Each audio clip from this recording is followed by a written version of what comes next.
Self-esteem has two interrelated components. One is a sense of basic confidence in the face of life's challenges. This is self-efficacy. The other is a sense of being worthy of happiness. This is self-respect. Self-efficacy means confidence in the functioning of my mind, in my ability to think, understand, learn, choose, and make decisions. It means confidence in my ability to understand the facts of reality that fall within the sphere of my interests and needs.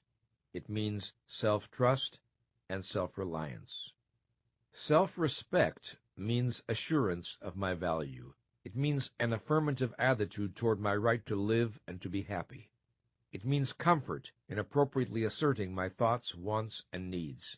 It means the feeling that joy and fulfillment are my natural birthright. We will need to consider these two ideas in more detail, but for the moment consider the following. If an individual felt inadequate to face the challenges of life, if an individual lacked fundamental self-trust, confidence in his or her mind, we would recognize a self-esteem deficiency, no matter what other assets he or she possessed. Or, if an individual lacked a basic sense of self-respect, felt unworthy or undeserving of the love or respect of others, unentitled to happiness, fearful of asserting thoughts, wants, or needs, again, we would recognize a self-esteem deficiency, no matter what other positive attributes he or she exhibited. Self-efficacy and self-respect are the dual foundations of healthy self-esteem. Absent either one, self-esteem is impaired. They are the defining characteristics of self-esteem. Within a given person, there will be inevitable fluctuations in self-esteem levels, much as there are fluctuations in all psychological states. We need to think in terms of a person's average level of self-esteem. While we sometimes speak of self-esteem as a conviction about oneself, it is more accurate to speak of it as a disposition to experience oneself a particular way. What way? Let me sum it up in a formal, precise definition. Self-esteem is the disposition to experience oneself as competent to cope with the basic challenges of life and as worthy of happiness. Now, the value of a precise definition is that it allows us to distinguish a particular aspect of reality from all others so that we can think about it and work with it with clarity and focus. If we wish to know what self-esteem depends on, how to nurture it in our children, support it in schools, encourage it in organizations, strengthen it in psychotherapy, or develop it in ourselves, we need to know what precisely we are aiming at. We are unlikely to hit a target we cannot see.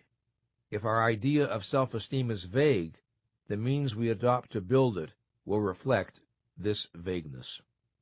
Am I suggesting that the definition of self-esteem I offer is written in stone and can never be improved on? Not at all. Definitions are contextual. They relate to a given level of knowledge. As knowledge grows, definitions tend to become more precise. I may find a better, clearer, more exact way to capture the essence of the concept during my lifetime, or perhaps someone else may.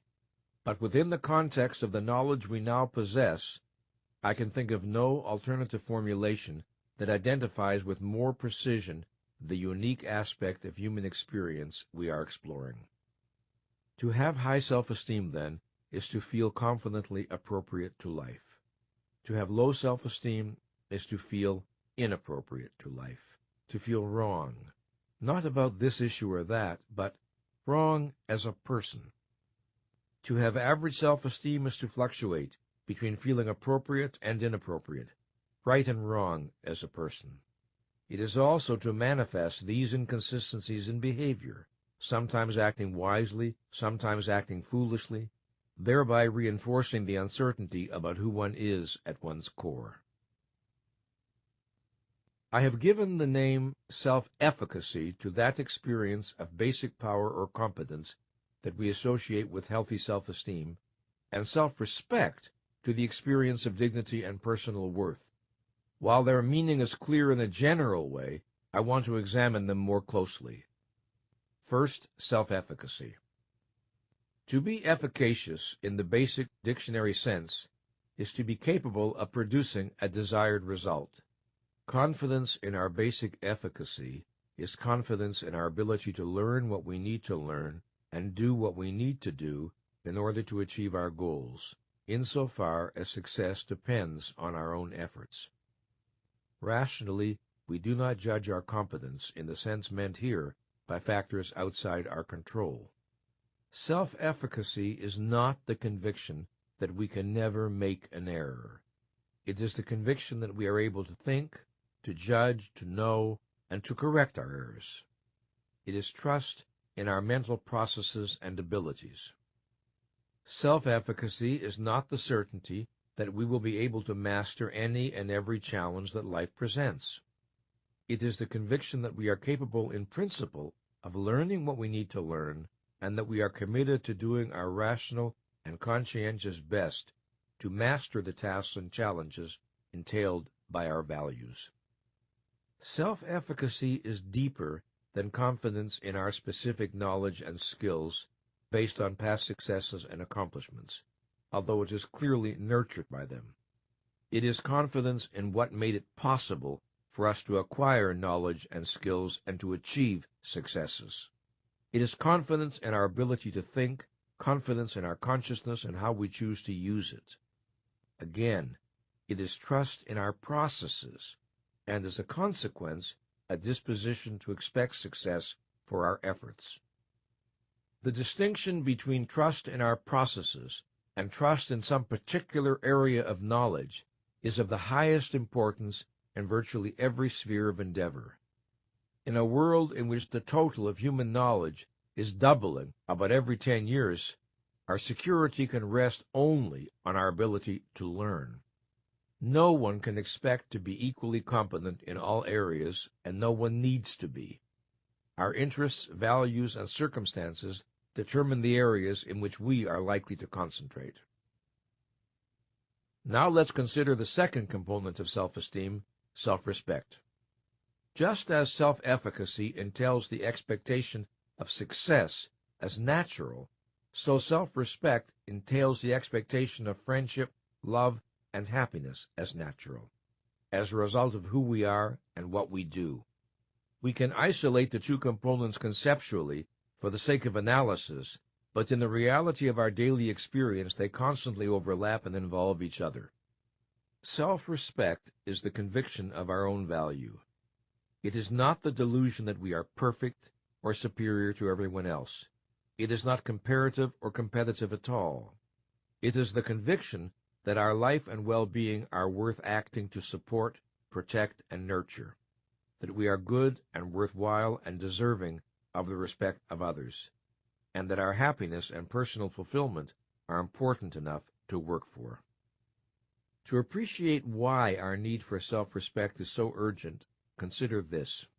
To live successfully, we need to pursue and achieve values. To act appropriately, we need to value the beneficiary of our actions. We need to consider ourselves worthy of the rewards of our actions. Absent this conviction, we will not know how to take care of ourselves, protect our legitimate interests, satisfy our needs, or enjoy our own achievements. Thus, our experience of self-efficacy also will be impaired. If we respect ourselves, we tend to act in ways that confirm and reinforce this respect, such as requiring others to deal with us appropriately. If we wish to raise the level of our self-respect, we need to act in ways that will cause it to rise, and this begins with a commitment to the value of our own person. The need to see ourselves as good is the need to experience self-respect. It emerges very early. As we develop from childhood, we progressively become aware of the power to choose our actions. We become aware of our responsibility for the choices we make. We acquire our sense of being a person. We experience a need to feel that we are right as a person, right in our characteristic way of functioning. This is the need to feel that we are good. The level of our self-esteem is not set once and for all in childhood. It can grow as we mature, or it can deteriorate. There are people whose self-esteem was higher at the age of 10 than at the age of 60, and the reverse is also true.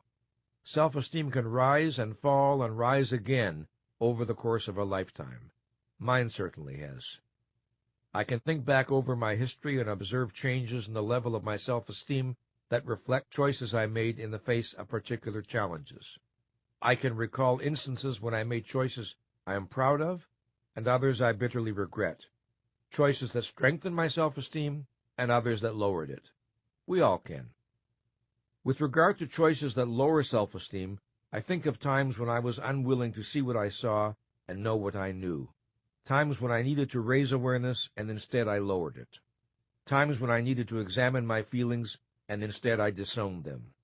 Times when I needed to announce a truth and instead I clung to silence. Times when I needed to walk away from a relationship that was harming me and instead I struggled to preserve it. Times when I needed to stand up for my deepest feelings and assert my deepest needs, and instead I waited for a miracle to deliver me. Any time we have to act, to face a challenge, to make a moral decision, we affect our feelings about ourselves for good or bad, depending on the nature of our response and the mental processes behind it. And if we avoid action and decisions in spite of their obvious necessity, that too affects our sense of self. Our need for self-esteem is the need to know we are functioning as our life and well-being require.